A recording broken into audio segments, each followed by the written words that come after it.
Então, como nós estávamos falando com relação à estruturação e reestruturação do trabalho, tá? Logo nós teremos a estruturação e a reestruturação das relações de trabalho, das relações sociais, das relações econômicas. E nós temos o quinto e o sexto elemento, que é o mais direcionado à nossa abordagem, ao nosso tema, à nossa disciplina, ensino de geografia e usos de tecnologias, que é a cultura da virtualidade real e os espaços de fluxos. Vamos falar sobre a cultura da virtualidade real, uma vez que ela integra de forma instantânea, tá? E expansiva através de um contingente de massa, o surgimento de diversas redes, logo o surgimento de várias relações. E o surgimento dessas novas relações, o surgimento dessas novas estruturas, né, da comunicação, da informação, elas deram origem à cultura da virtualidade. Como nós podemos ver nessa figura, essa cultura da virtualidade ela é formada por três elementos. Nós vamos ter pessoas, tecnologia e informação. Com relação aí com o professor Pierre Levy, quando nós falamos de pessoas e tecnologia, nós estamos falando de inteligência coletiva. Então, falar de pessoas, falar de tecnologia é falar nessa sociedade em rede também de inteligência coletiva. No entanto, essa inteligência coletiva ela gera uma outra característica que acaba se estruturando como um novo conceito, que é a sociedade da informação. No entanto, no ensino de geografia e os usos das novas e velhas tecnologias, como no novo paradigma da educação, a informação é o elemento básico. Só que o maior desafio não é o acesso à informação, não é captar a informação, não é identificar, não é selecionar, é analisar a informação e produzir dessa análise um conhecimento. Então, é sair da sociedade da informação, migrar para a sociedade do conhecimento. Ou talvez, como você queira, seja até mais coerente, ter como base a sociedade da informação para a construção de uma nova sociedade, que é a sociedade do conhecimento. E essa sociedade do conhecimento, ela também está relacionada com um triângulo.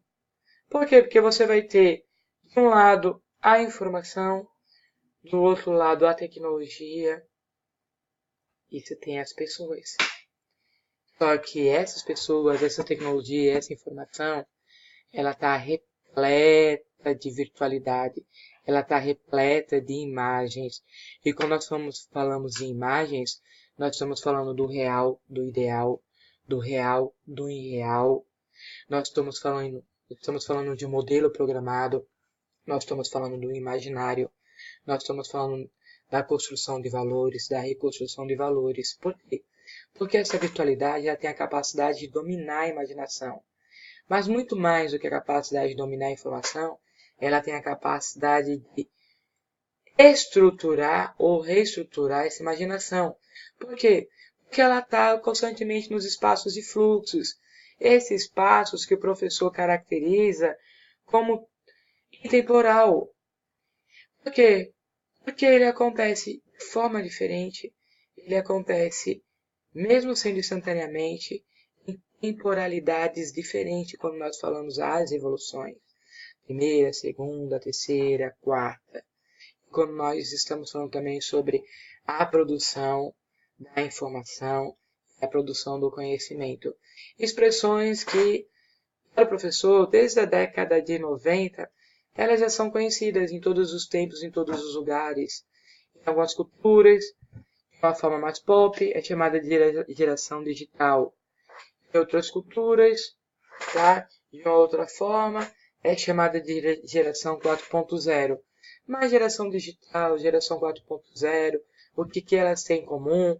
Revolução técnica científica e informacional é essa cultura, a cultura da virtualidade. A cultura que permite a você organizar e reorganizar a comunicação em qualquer hora, em qualquer lugar. É a cultura que permite uma produção de conhecimento em qualquer hora, em qualquer lugar. Você está aí assistindo essa videoaula, eu estou aqui gravando essa videoaula.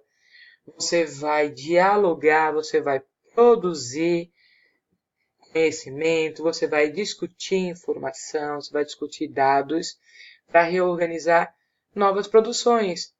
Só que, quando nós falamos de novas produções, muitas vezes também elas apresentam apenas novas roupagens, mas são velhas produções. Por quê?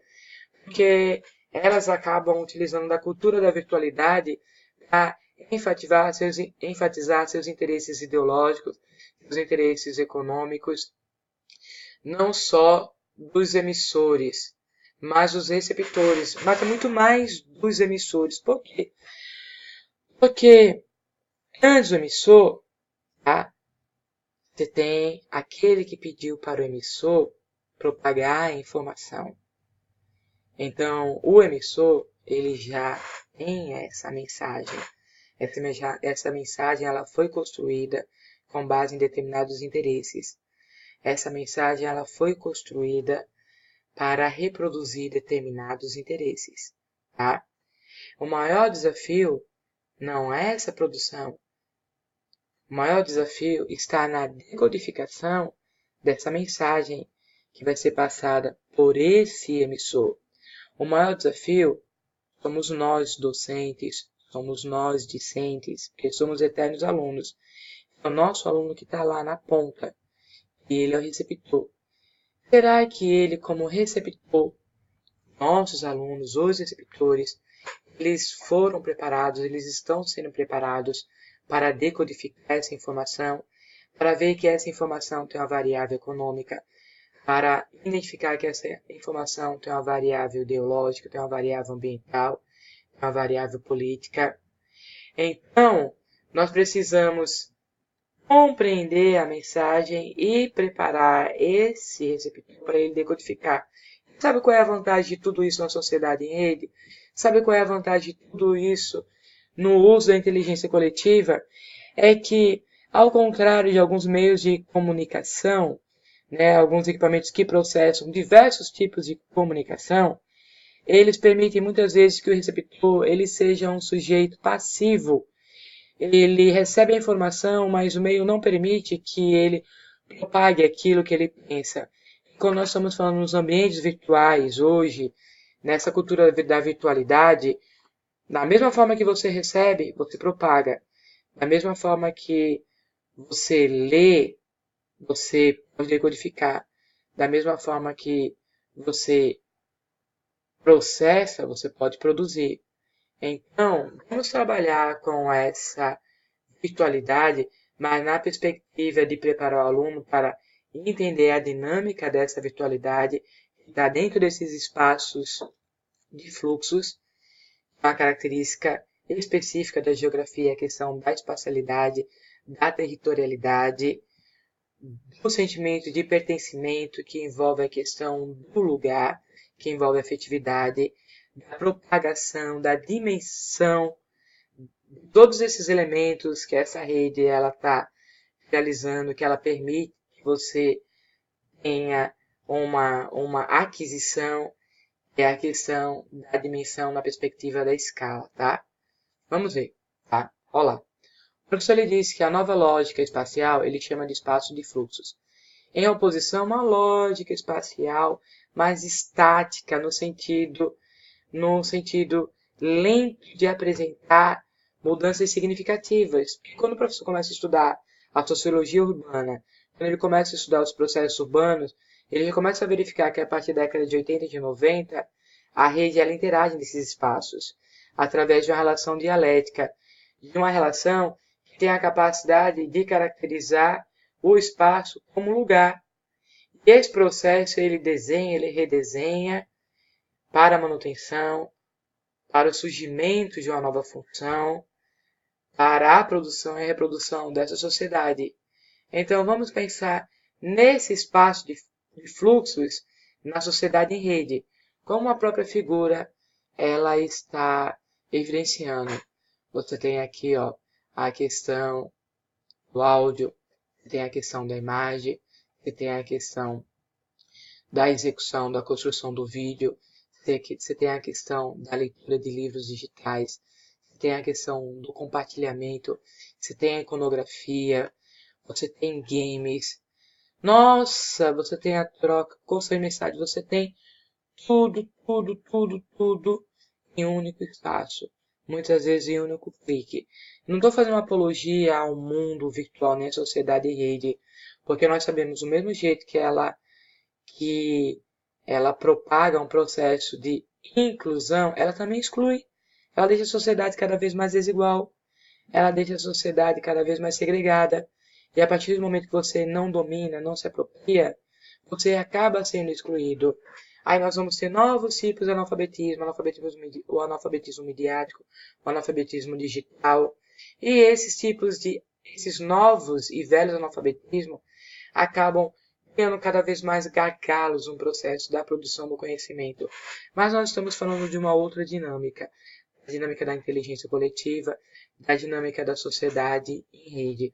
O que o professor Manuel fala, que nos faz lembrar de um tema básico exibido nos livros de geografia e de história do ensino fundamental e médio. Ele diz: a habilidade ou inabilidade das sociedades dominarem a tecnologia, em especial aquelas tecnologias, são decisivas para o período histórico e, ao mesmo tempo, traça o destino dessas sociedades.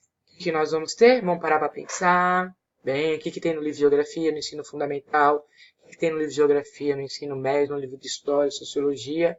Quais os fatos históricos e geográficos que afirmam que a importância da habilidade ou inabilidade das sociedades de dominar a tecnologia podem torná-las mais participativas ou menos participativas? Olá?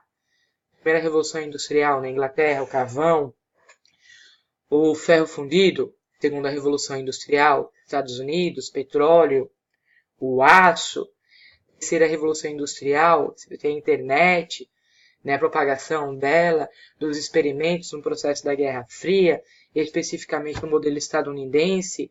Aí você vai ter a quarta Revolução Industrial, a Revolução 4.0, o processo de automação, o processo cibernético, que está envolvendo toda a educação, ou de uma forma direta ou indireta. Qual é o fundamento dessa relação?